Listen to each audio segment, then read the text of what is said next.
É o Evangelho segundo Jesus, o Cristo, o Cordeiro, o sacrifício, a vida que se ofereceu para criar todas as vidas possíveis do universo que decorrem da entrega de Deus pela criação. Hoje eu quero ler em Romanos, no capítulo 7, no verso 7, do verso 7 em diante. Paulo começa no capítulo 7, de fato, no verso 1, a estabelecer a realidade de que a lei tem domínio sobre a vida do homem. Ele pergunta: pois eu falo aos que conhecem a lei, que na lei de Moisés, lei do Velho Testamento, é disso que ele está falando, a lei tem domínio sobre o homem em toda a sua vida. Vocês não sabem disso? Então, se vocês ficarem na lei, vocês vão ficar dominados por ela. Porque quem diz sim para a lei como instrumento de salvação ou como instrumento de santificação, se coloca sob o domínio, sob o jugo.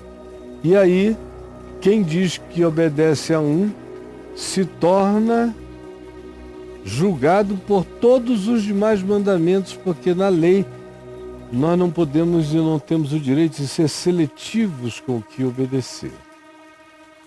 Não há crise de consciência, ela diz que você tem que fazer. Nem há questão psicológica a ser discutida, ela diz que você tem que fazer. E se você se submete a um, você se torna réu de todos. É o que se repete cansativamente nas cartas de Paulo. Portanto, você aceita, nesse caso, o domínio da lei sobre a sua vida. Se você quer salvação, vai ter que ser pela lei. Pela obediência absoluta à lei, o que ninguém consegue. Quer santificação, vai ter que ser pela observância absoluta da lei, o que ninguém consegue. É inumano, é impossível. É só para declarar que na nossa condição de seres que existem rachados com uma psicose básica no coração, ninguém consegue obedecer à lei, porque a nossa carne está enferma. E a lei demanda uma obediência física, carnal também. Não é só um acordo mental, um aplaudir, demanda uma submissão. E Paulo diz, no que a nossa carne está enferma, ela inviabiliza toda a tentativa de sermos absolutos na prática da lei. Ninguém jamais conseguiu. É por isso que Paulo diz que o fim da lei é Cristo. Porque se Cristo não tivesse vindo, a salvação seria pela lei. Pela lei ninguém é salvo, pela lei todos são condenados. Todos, de Moisés que trouxe as tábuas da lei a qualquer outro. Moisés não foi obediente à lei inteira. Moisés ficou aquém da lei que ele trouxe. Tanto ele quanto todos os demais homens da face da terra, porque se diz que todos pecaram, todos transgrediram e todos carecem da glória de Deus.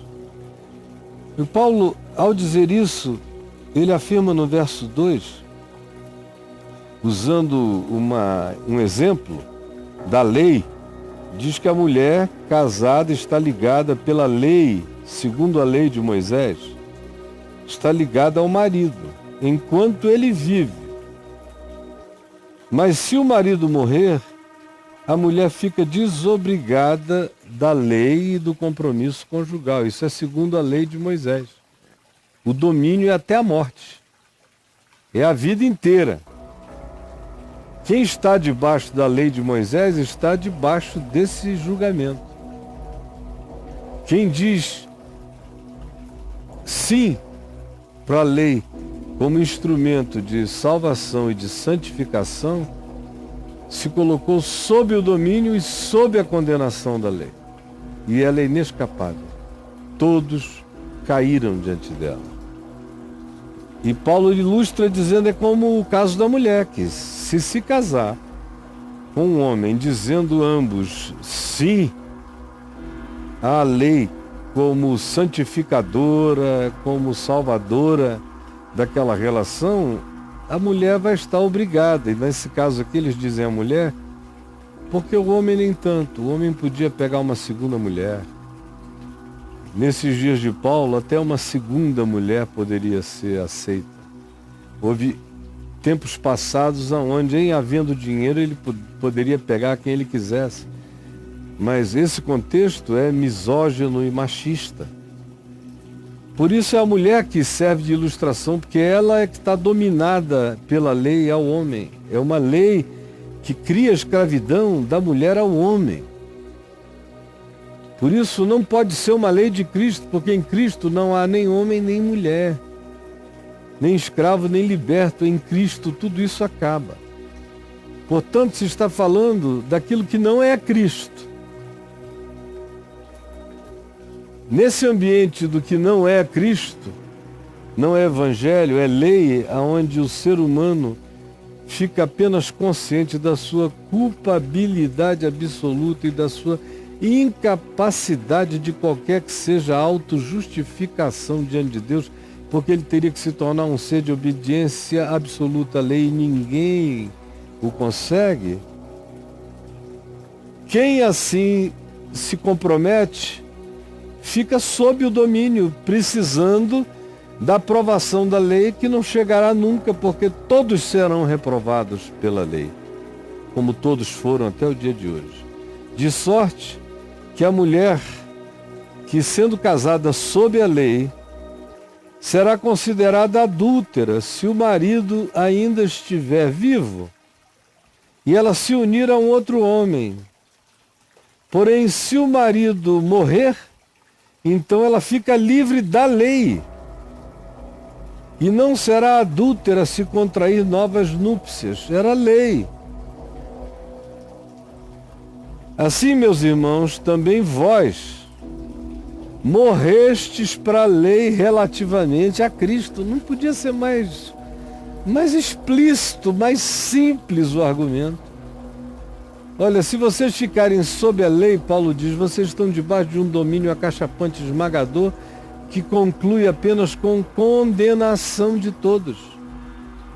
Mas, meus irmãos, em Cristo nós morremos na cruz. A cruz levou a lei e matou a lei na cruz, como Paulo diz escrevendo aos Colossenses, que todo esse escrito de dívida, porque tudo que a lei diz só anota dívida, minha dívida, que não para de crescer, o escrito de dívidas que havia contra nós e que constava de mandamentos quebrados por nós e por todos, foi removido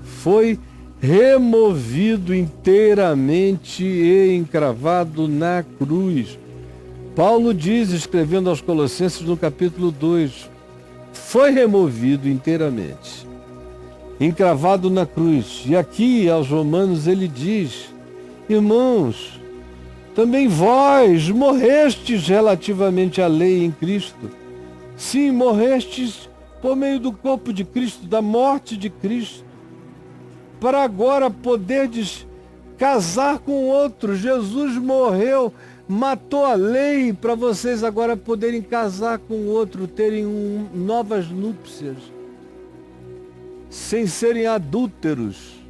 Jesus levou a lei sobre si, cumpriu a lei, matou a lei e ressuscitou dos mortos, para que agora nós nos casemos com aquele que ressuscitou de entre os mortos.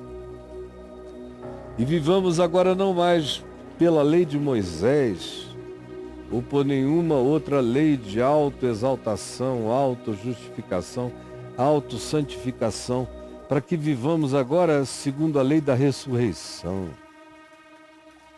Segundo aquele e para aquele que ressuscitou de entre os mortos, E assim, desse modo, tomados por essa alegria da ressurreição, por essa entrega em amor quebrantado, nós frutifiquemos para Deus fruto de amor, de alegria, de paz, de bondade, de fidelidade, de longanimidade, de mansidão, de domínio próprio. Pelo amor de Deus, você quer dizer que não entende o que está escrito aqui?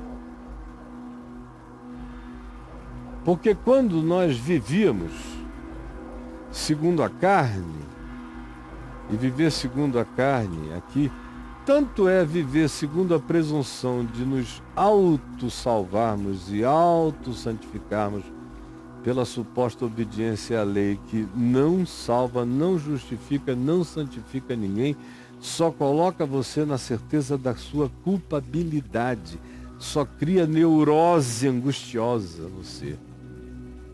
Paulo diz: porque quando vivíamos segundo a carne, quanto mais nós tínhamos essa presunção de autossalvação e autossantificação, mais as paixões pecaminosas eram postas em realce pela lei. Era a própria lei. A minha tentativa obcecada e neurótica de me autossalvar, de me autossantificar pela obediência da lei, só traz a lume, só provoca, só sarja, espreme no meu inconsciente aquilo que aparece como paixões pecaminosas, pulsões incontroláveis, taras inomináveis, coisas essas que sempre operaram na nossa carne, na nossa vida, e que sempre deram o fruto da morte, da culpa, da condenação, do medo, do juízo. Mesmo naqueles que dizem que não estão nem aí, mas não conseguem resolver a latência culposa de uma angústia de dívida, que eles não conseguem explicar. E não adianta irem para todos os terapeutas desta vida, e não adianta desconstruir todos os pseudo-provocadores dessa angústia, ela permanecerá, porque ela tem a ver com a latência da nossa certeza de incoerência essencial, que é o que produz essa neurose primal na gente. E quanto mais se bota a lei, mais doente a alma fica. Agora, porém, libertados da lei pela cruz, por Jesus, está pago, tetelestai, já não há mais dívida nenhuma. Agora, libertos da lei pela cruz, estamos mortos, morremos. Para tudo isso que provoca tara, doença, culpa, neurose, angústia, morremos, desconsideramos isto. Nós estávamos sujeitos a isso antes, agora, depois de Jesus, quando ele morreu levando o primeiro marido, que foi a lei de Moisés, e levou aquele marido para a sepultura nele, morreu.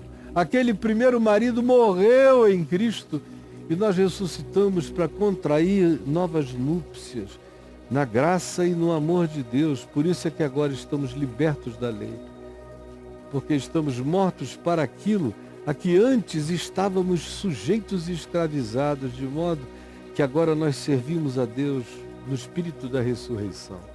É um novo casamento, na graça de Deus. Servimos a Deus em novidade de espírito e não na caducidade da lei. Não é possível que você não tenha entendido. Pelo amor de Deus, não é possível. Mais simples e mais básico do que isto e do que esta compreensão, não é possível. A menos que o seu coração esteja completamente bloqueado, fechado, impermeável para a mensagem pura e simples do Evangelho. Jesus, a tua palavra é como um martelo que esmiuça a rocha. E eu peço que esse martelo bata, bata, bata e quebre todas essas penhas, esses rochedos, esses monoblocos de resistência à tua palavra, ao Evangelho.